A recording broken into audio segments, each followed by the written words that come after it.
Good morning, Miramar. It's Tamara G. I'm your host for today and every Wednesday. Don't forget, you can check us out on all of our social media at City of Miramar on Facebook, Twitter, and Instagram. And we all know it's right here in Miramar. And right now we have author Sharon St. John. She is the author of both a memoir and a novel on the topic of self-esteem, which obviously is very important any time of the year, but particularly during this time. That book is called Me, Myself, and Men. And then she also has another book called Issues. We're going to call that a work of fiction, although Sharon says a little bit of it is based on the truth. So we'll talk about that in a little bit. But welcome to the show, Sharon. Thank you. Thank you for having me. I'm so happy to have you and so happy to talk about this topic because I think it's something that a lot of people never want to admit to themselves about their own self-esteem and their own self-worth. Why did you decide to write this book? Because I was struggling. I didn't realize how much me trying to find love and all that type, it all started with me. Like, I didn't realize that I really have to love myself before I try to go out there and try to get some guy to love me. And because I didn't have that self-love, I went through just the worst of the absolute worst. You know what I mean? Right. I accepted anything anybody gave me because I didn't have any standards. I didn't love myself enough. So I took whatever they gave me.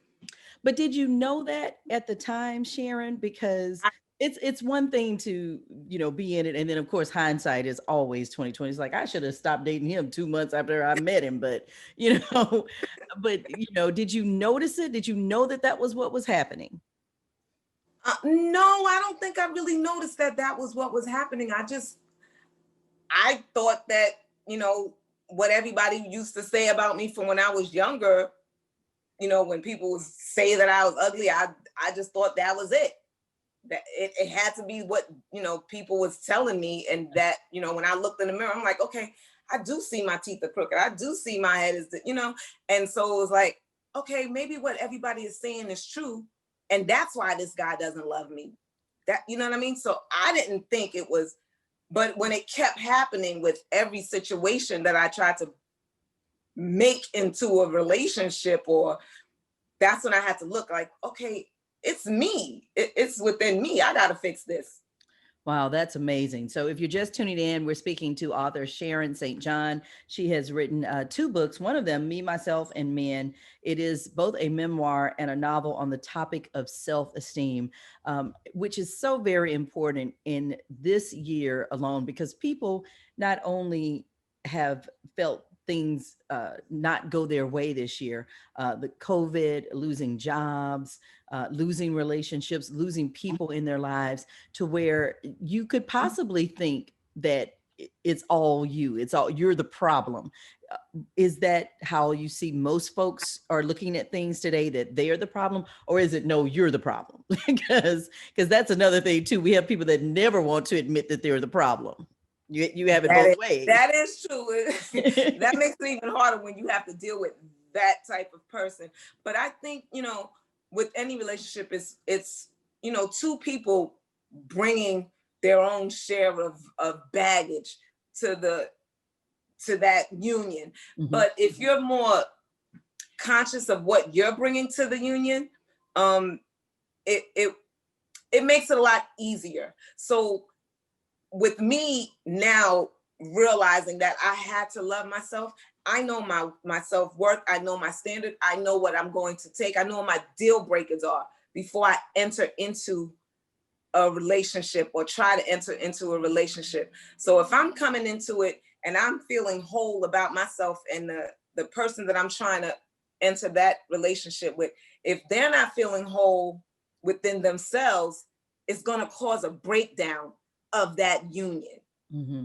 So if everybody just, if you're coming together and I'm secure within myself and that person is secure within themselves, we're starting with a semi-solid foundation. Okay. But if the 2 people, go ahead. No, go ahead. But if 2 people, go ahead. If 2 people aren't secure within themselves and they're trying to build something, you're trying to build a relationship on sand, in essence. It's going to sink. It's going to fall. So And the it's okay, so the question I was going to ask is, so now that you have your self-esteem in check, you know what you're worth, your self-worth, you know what you will and you won't accept. Then you meet someone who may be working on themselves. Would that be a deal breaker? Because in again today's world, you're not being able to meet people like we used to be able to meet people. It's most of right. the time online now. It's not, nobody's going to the club anymore. Yeah.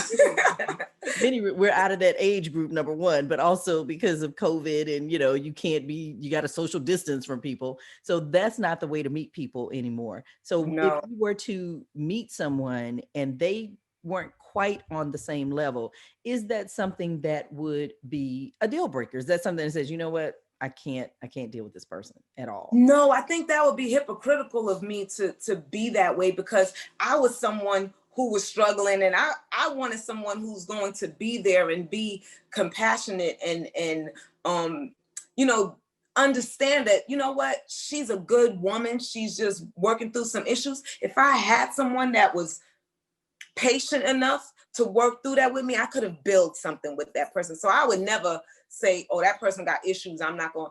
If they're showing me that they are willing to work on themselves and I'm going to try to love you through it. I'm going to try to help you through it as best as I possibly can.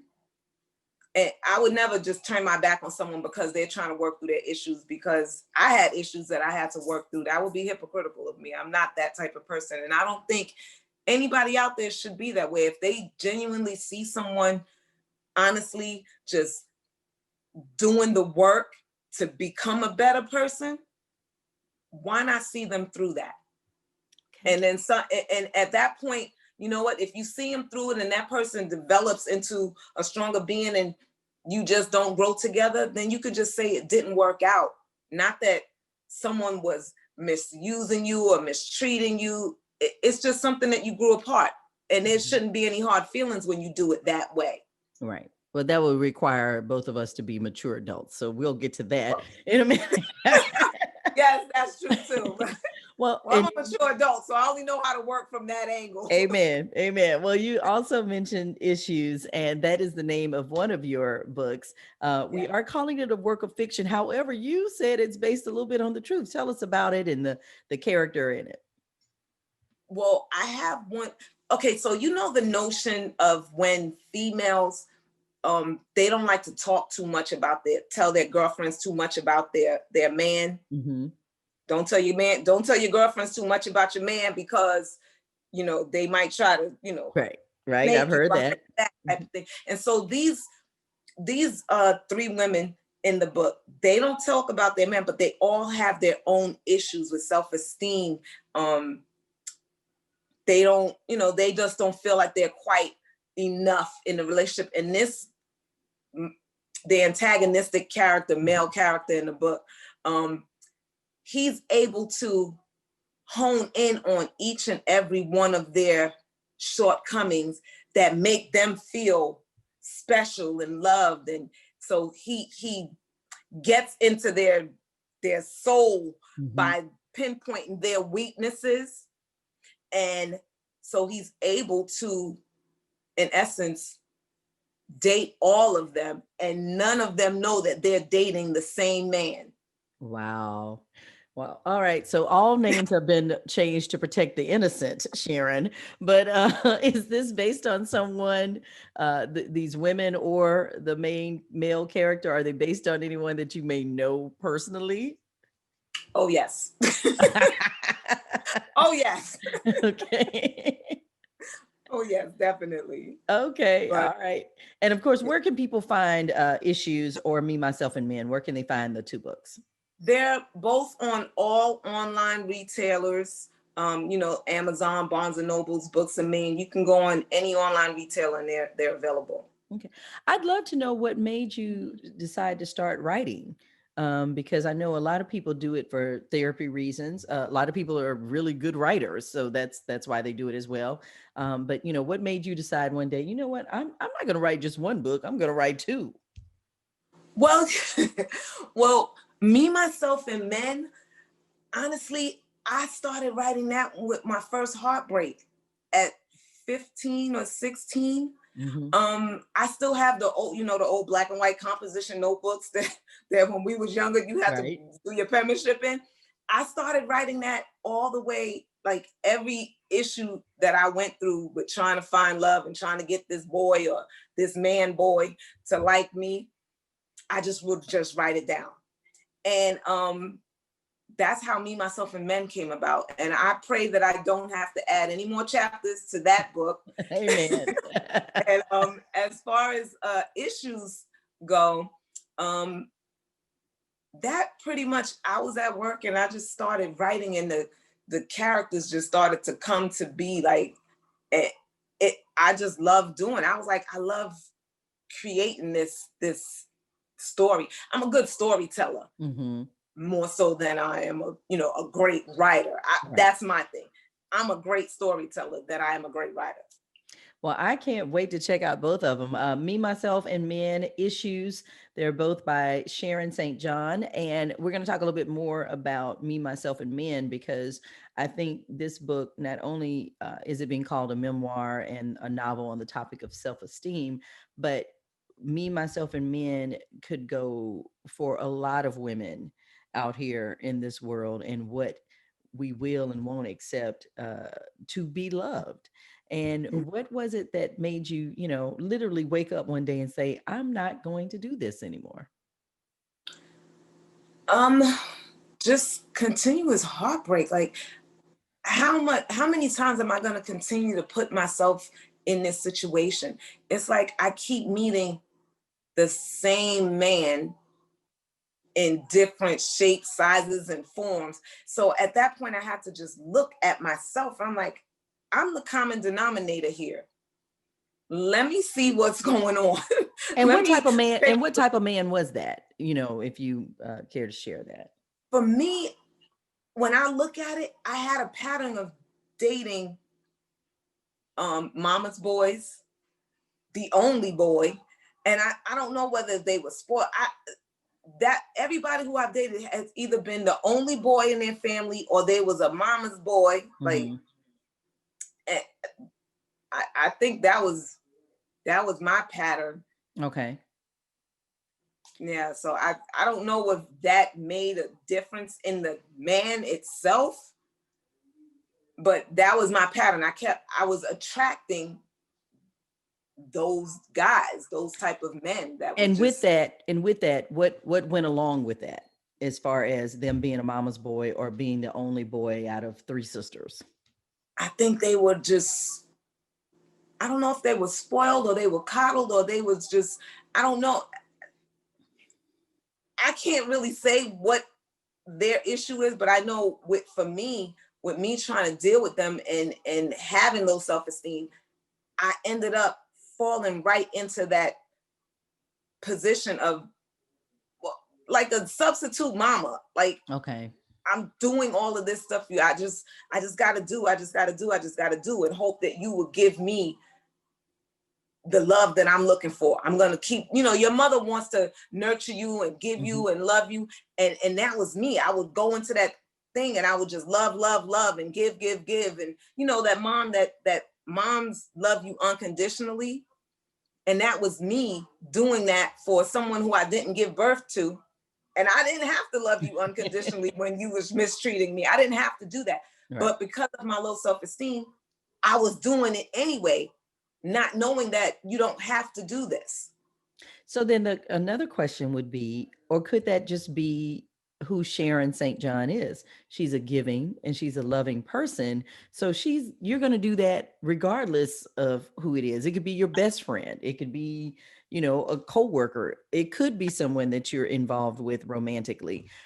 I don't know. I guess I'm asking that question. Did you think that maybe it really wasn't you? It really is them. That's the problem. No, I think it was me in the sense that, like I said, I didn't realize that I did not have to take a lot of the stuff that they was giving. They were like spoiled children, and I just, I was rewarding bad behavior. Okay. When the man would cheat on me, or when he would hit me or anything like that, it was okay. I have to forgive him. I have to let this go because I felt like I couldn't do any better. I couldn't get someone better. And so I just accepted it. And it was like, okay. And I just didn't realize that I did not have to stay there. I didn't have to take that. I didn't have to I didn't have to continuously subject myself to disrespect and, just emotionally neglectful behavior. Like I didn't have to subject myself to that. Right. And I know too, with the holidays and everything, people, they also feel a certain way if they don't have someone, because that could be a self-esteem issue as well. Everybody else has somebody for New Year's, everybody else has somebody for Christmas, but that maybe they're not happy with who they have. Maybe they're just, faking the funk until they can do better. I guess my whole thing is I never look at other people's relationships or look at people and envious, because I don't know what's going on behind those closed doors. Absolutely. You should never compare yourself to anything or anyone. People watch television and want to, see those happy couples, and that'll never work. Like you can't compare your situation. What works for me might not work for someone else. Mm-hmm. And as far as being alone, I'm single right now and I'm okay with it. I am so okay. It's going to sound selfish. And sometimes it's okay to be a little selfish, but I don't have to worry about what am I going to get this person for Christmas or what am I going to do for New Year's? Because if Sharon St. John wants to get up on New Year's and take a shower and put on new pajamas and get back in the bed, that's what's going to make Sharon happy that day. And that's all that matters. Right. When you're alone, make yourself happy. If I want to get out here and run like Forrest Gump and listen to my old school music, that's what Sharon wants to do that day, and she's going to be happy. Right. So if you're single on these holiday times and stuff, do what makes you happy and don't worry about not having a partner to try to make you happy, because the happiness is from within. You make yourself happy and whoever's around you is going to pick up on that energy, and they either fall in line or they fall by the wayside. And it's as simple as that, right, Sharon? Yeah. Well, I'm so glad that you're talking about this and putting it into a book, because I'm sure a lot of people are going to see themselves in Me, Myself, and Men. Maybe they will, maybe they won't.